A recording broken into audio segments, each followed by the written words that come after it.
Have you ever found yourself with a guy who was so attentive at first, then slowly or suddenly pulled away? Or the one who had you constantly walking on eggshells or taking your kindness for granted, giving you breadcrumbs in return, or making you feel like you're too much for having basic needs? Why do we keep finding ourselves with emotionally unavailable men? And more importantly, can we finally break the cycle? In this video, I'll dive into these frustrating patterns that I see so often in my work with gay men. We'll uncover what's really going on beneath the surface and get real about why this keeps happening, because you deserve so much more than breadcrumbs of affection. I get a lot of comments on my videos like this one. I'm stuck in some weird situationship with a guy who suddenly got cold and distant and still keeps me around. This makes me feel less worthy. And this one, I'm confused by the ghosting and inconsistency with guys I've dated. I know so many are questioning if what you truly want is even possible. If you dream of having someone who chooses you fully, who's reliable, who doesn't make you constantly question where you stand. After enough disappointments, you start wondering if that's just a fantasy, at least for you. First, let's talk about what you're actually dealing with when you date an emotionally unavailable man. When you try to talk about where things are going, he changes the subject or tells you he's not good with labels. Or what you notice in many cases, he avoids making concrete plans or preferring to keep things vague or last minute. And when he does commit to something, he'll cancel with some excuse just before you're supposed to meet. You text him and then stare at your phone for hours, sometimes days, waiting for a response. When he finally does respond, it's with just enough warmth to keep you hanging on. Something interesting that can happen, and happened to me too, is he might actually tell you up front, I'm not looking for a relationship right now, but I feel good with you, so I want to explore it. In this case, I'm not saying don't explore, but just keep in mind this is a very, very big red flag. And hey, this isn't about blame here. It's about awareness. If you've been the one who's pulled away, if you've struggled to open up, or you found yourself keeping people at arm's length, that's a pattern that probably protected you once. But just know it doesn't have to run the show forever. It's about asking yourself, why does being close feel unsafe? Why do I push people away just when things start to feel real? And on the flip side, if you've been the one always trying to get closer while the other person keeps pulling away, that dynamic can feel just as confusing and painful. You know you're caught in this pattern if your relationships make you feel anxious rather than secure. Relationships feel like a roller coaster, sometimes amazing, sometimes devastating, but never stable. And somehow, commitment always seems just beyond reach. But the thing is, instead of recognizing these early warning signs, we give them the benefit of the doubt again. Oh, he's just busy with work. He's had bad experiences in the past. He needs time to open up. And when things inevitably fall apart, where does the blame go? Usually right back on ourselves. We wonder if we're not attractive enough, not interesting enough, not patient enough, or maybe too needy, too emotional, too much. Every time it happens, we start doubting ourselves a little more. Quick pause. If you're finding this helpful, I've got a private weekly newsletter where I share insights you won't find anywhere else about navigating life as a gay man. It's free. Just use the link in the video description. Now, let's go deeper into what's really happening here. There's that fear of ending up alone, right? That quiet voice wondering if maybe this emotionally unavailable guy is your last chance at connection. You might catch yourself thinking things like, all the good ones are taken, or maybe I should just lower my standards if I want to find someone, or this is as good as it gets for someone like me.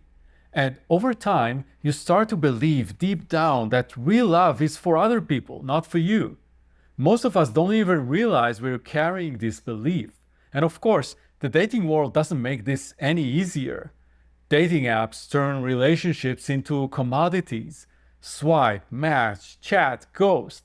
They make people become disposable to each other. And especially as gay men, many of us carry the scars of being rejected, bullied, or shamed just for who we are. Whether it was family who couldn't accept us, classmates who targeted us, or a society that told us we were wrong. That trauma doesn't just disappear. It messes with how we see ourselves and what kind of love we think we're worthy of. When you've spent years feeling like you're not quite enough, it's no wonder you end up settling for someone who makes you feel the same way, even if deep down you want more. But the real root of this pattern, it goes all the way back to how we first learned what love felt like. If you grew up with a parent who was hot and cold, or emotionally distant, or only loving when you behaved a certain way, then people who are unpredictable actually feel normal. When someone gives you affection that's not consistent, it lights up the same emotional circuits from back then. Your body remembers that feeling of chasing love and the high you got when it finally came. That's why stable, healthy love can initially feel strange or even boring. Emotionally available men do come along, men who respond consistently, who actually make solid plans and keep them, who openly say how much they're into you. We often find ourselves thinking, he's nice, but there's just no spark. Here's what's really going on. When someone shows up consistently, your nervous system doesn't get the same hit. There's no adrenaline rush from wondering if he'll text back, no emotional roller coaster from being ignored and then love bombed, no drama that needs resolving, and your brain, trained on relationships that feel like constant emergencies, when your brain starts seeing a calm and steady love, it feels boring because it doesn't come with the roller coaster ride you're used to. That butterflies in your stomach feeling that we've all been taught means chemistry, often it's actually anxiety. It's your body responding to uncertainty, to the little possibility of rejection. It's important to remember, real passion isn't about feeling constantly off balance or fighting for someone's attention. I remember when I first started dating a guy who was actually emotionally available, I kept waiting for the other shoe to drop. I think, this can't be real. No one is this consistent. And how come he's not playing games with me? When I realized this is happening and I recognize it for what it is, dating someone who's emotionally healthy, it became an amazing experience, a healing experience. Dating without feeling anxious, without feeling like I want more than he's willing to give, and a feeling of safety in the relationship, it's so important. The moment I realized how it feels, I knew I would never settle for anything less than that. If there's one thing I'd really want you to take away from this video, there are emotionally available gay men out there.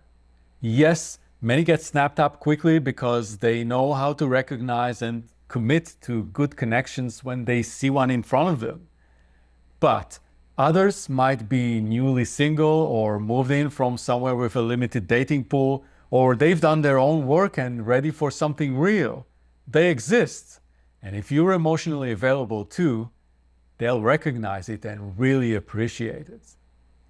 Imagine a relationship where you don't have to analyze text messages, where plans are kept, not constantly rescheduled, where you can express a need and have it met with care rather than defensiveness, where you don't have a knot in your stomach wondering if today is the day they'll pull away again.